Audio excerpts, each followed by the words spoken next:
Hey, so this will be a talking points on um, the Shakespeare in a Bush by Laura Bohannan. This is for communications class um, for GCU, and I'm just going to kind of go into some details about some cultural things, some things that maybe she experienced, some things that I also experienced from obviously first reaction of reading the article. And then also some things that I see every day, especially being in a classroom and everything else. I tend to see some of these things that actually I feel like she felt as she was trying to present a piece from Shakespeare to these people, and kind of got into a cultural view of how maybe they viewed it, how she viewed it, and kind of some of the details that maybe she missed because of her cultural instinct and view of the story that they're going to be talking about. But I'm going to go ahead and get started. So first things first, brief summary of the article. Miss Laura goes to Nigeria to live among the Tiv people. She actually then brings a piece of Shakespeare with her, and the piece is Hamlet. And we know how tricky Shakespeare can be already, so very intrigued on how she's going to handle that and all as she brings that piece with her.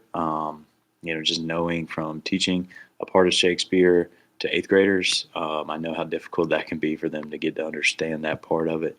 But she kind of brings it, and she expects the themes of Hamlet to be kind of universal to anybody that has ever read it. She kind of has this one mindset that the themes that she thinks of and that she believes the story is telling, they would react the same way. And as she's going back through the play and everything, she kind of then gets interrupted as she's going through it. The Tiv people actually see things a lot different, because they're actually viewing things through their own cultural lens. So, it's just tough for her to kind of grasp that thought process kind of at the beginning. And, she then sees the elders from the Tiv people actually start to reinterpret the views for their culture and how Hamlet's being, handled and written and everything else. So the Tiv people actually then begin to correct her from what her views would be of Hamlet, and then they kind of make it into their own, because their version is obviously real to them. Anytime we interpret something, like it's usually a very, very personal kind of view or take. And, these people obviously have a completely different view from what we may see Hamlet in the Western civilization, and then in the Eastern civilization, they might see something completely different.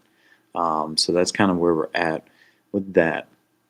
And that the last partake from the beginning of the article, or the whole article itself, is that she went into this whole thing believing that Shakespeare was kind of a universal thought, universal theme, universal moral, universal story.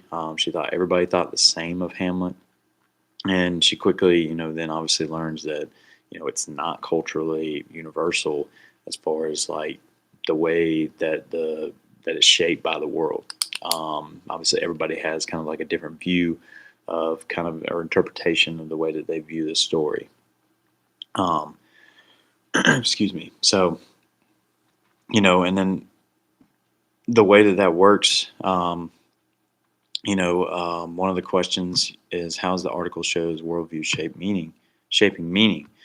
Um, so the Tiv interpret, certain events like ghosts, marriage customs, witchcraft, loyalty, based off of their stuff. They have different views, and their biggest thing they want to know that they were just trying to, relate it to themselves, relate it to their culture, probably for a further understanding, if I had to guess, for themselves. Again, like I talked about at the beginning, Shakespeare's not easy for anybody to kind of, just read and graspfully and fully understand, what he's talking about, what morals he trying to establish or have people gain from reading his stuff. That's Shakespeare, that is. So I think that, the TIV people, you know, try to make it themselves, like relatable to themselves. And obviously, you know, they're not wrong by their cultural logic, because everybody's cultural logic is a little bit different. Um, and they started to understand the story through their own processing and interpreting of it, creating their own kind of moral to it, as far as for their people. And so they actually started to understand it a little bit more based on their terms. One ethnocentric, is, that Miss Laura Bohannan. All right, she kind of obviously went into this whole thing thinking that, Shakespeare's all, he's universal, all his themes, all his morals are are very, very universal across the board. Um, and obviously, she quickly learns that, it's not that way for the Tib people, as they kind of view it in their culture a completely different way, for that. And obviously, it's not wrong in any means, but the Tib people correctly tried to, reestablish her thought process with all of that. Um, and then, how the story challenges cultural normalcy. The elders, found their explanation completely logical. Obviously, because it's their thoughts, their kind of cultural beliefs, and everything else. And they believe that Miss Laura's was a little strange, just because, there was no tie to their culture based off her beliefs or her views. So they kind of viewed it that way. Um, and then obviously it kind of just shows that no cultural views are normal. Everybody kind of has their own views as far as, any type of thought process, any type of reading, situational uh, normalcy for different cultures. You can use different events as far as like, talk about anything from sort of the American culture to any other culture. Things are viewed as disrespect or respectful, in maybe a different way. And it's just there's no such thing as a normal or best cultural value or look into something from simply reading a story, and then we think one way in the Western side, and then the Eastern side they think a completely different way. So I think that kind of is how the story challenges cultural normalcy for sure. And then a tradition on our own, or our own culture outside interpretation type thing. Where as far as like, in America, like we're very independent. We really focus on individualism as far as like, you got to go to school, you got to get a degree, you got to do this to go to college, you got to do this to get a job, you got to do all these things. Some of that may be seen as selfish or lonely, in a collectivist culture. As far as like they're more family tight, they're family driven. If it's not going to benefit the entire family, then they're not in it for those certain reasons. As far as here, like we want everybody to be their best, and do their best and try to create that sort of viewpoint for benefiting yourself. Where in other cultures they may not think that way. Um, Best practices for cross cultural communication. Um, I really believe that um, you know there's just some things that Bohan learns. She learns very much well to listen to these people. Um, because I think it kind of struck her. I think it struck her big time that their views are not the same. Their views are possibly completely different from what she expected going into this whole thing. She very much will can take away some things of that, and she learns that she needs to listen to those, rather than try and push her own type of interpretations of Hamlet and everything else. So instead of correcting the Tiv people of their interpretation, she realizes that she can learn from that, and she can learn from their worldview and everything else. Um, Something for me, I think that there's a cultural misunderstanding being at a school that is, excuse me, being in a school that is very Hispanic populated at the very moment. I think for me, learning something new about their culture every day is kind of appealing.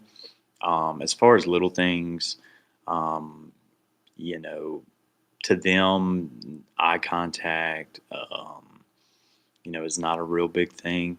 It is to a certain extent, but when somebody's talking, they simply are silent. They may be looking down or something like that. Whereas, like in our culture, we expect, eyes to be on you, look me in the eyes when I'm trying to give you instructions or getting on to you in some cases. Like, I think that is a misinterpretation for myself and some of the other teachers here in the building that, like, sometimes we need to take a step back and maybe realize that they're not trying to be disrespectful. It's just the way that they were brought up in their culture and everything else. Um, you know, a nod in the Hispanic culture basically just means that they're silent, they're listening. All right, it doesn't necessarily mean that they're in agreement for what you're saying, but they're nodding as you're talking. They're nodding. They're trying to listen and just understand word for word what you're saying. Especially for us, as far as like ML population, multilingual, do have some students that do struggle with the English language. So maybe nodding is trying to help like build up a rhythm or a cadence of your speaking. That way they can pick up on keywords and try to understand, exactly what you're saying and grab those big vocabulary words to be able to then regurgitate and spit out what we are actually trying to say. And I do see that from time to time in the classroom, in the hallway, especially with some of those ML students. Um, and I believe that that is comparable because, with the way that we do things as American culture and Hispanic culture, it kind of ties back to Tiv and Miss Laura Bohannan as far as like, they both believe that their interpretations of the story were right and that they made the most sense. But at the same time, I think that Ms. Bohannon learns real quick that there is a misunderstanding of that there is no right cultural understanding that exists. We all are going to view it in different ways and have just different views of ways that things are interpreted, and it simply is okay. Because that's the best way that their culture can learn, and this might be the best way that we can learn. And there's probably more similarities than we actually think, but obviously we'd have to do a lot more like studying and stuff like that of those other cultures.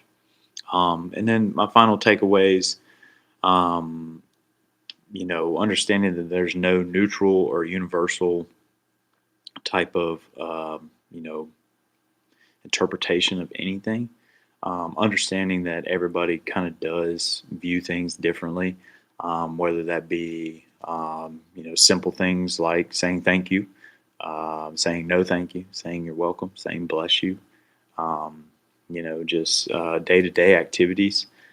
There might just be some different things like in different cultures that just don't link up. They don't add up. They don't those people that do things a little differently, they don't mean disrespect to it. They have no means of disrespect for it.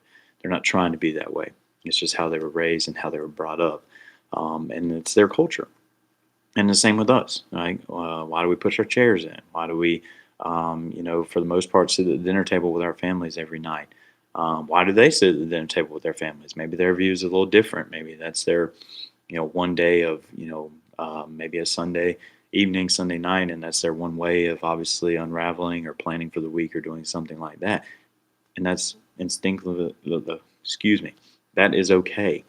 It is their culture and it's how, they do things from a day to day basis. And, you know, talk about effective communication because I deal with it so often. I think that that's a real big thing as far as like just being able to communicate those different views. It helps, with curiosity is a big one. Because I'll be honest, our Hispanic kids, they're so curious. They're curious about everything. They ask questions all the time. Why do you do this? Why do you do that? Why do we learn it that way? You know, they just always are bundles of curiosity, and they just want to know, like, why. They want to know the why.